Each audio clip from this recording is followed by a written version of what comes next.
ताज़ा तरीन वीडियोस के लिए चैनल को सब्सक्राइब करके बेल आइकन और ऑल नोटिफिकेशन पर क्लिक करें ताकि आपको मिले हर अपडेट सबसे पहले।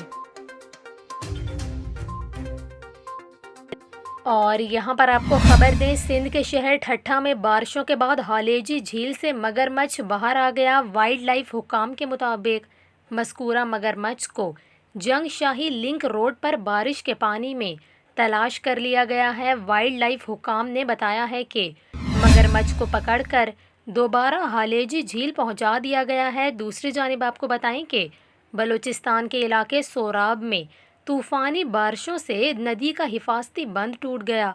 नदी का बंद टूटने से 3 गाड़ियां, 12 दुकानें और एक होटल सैलाब में बह गए हैं।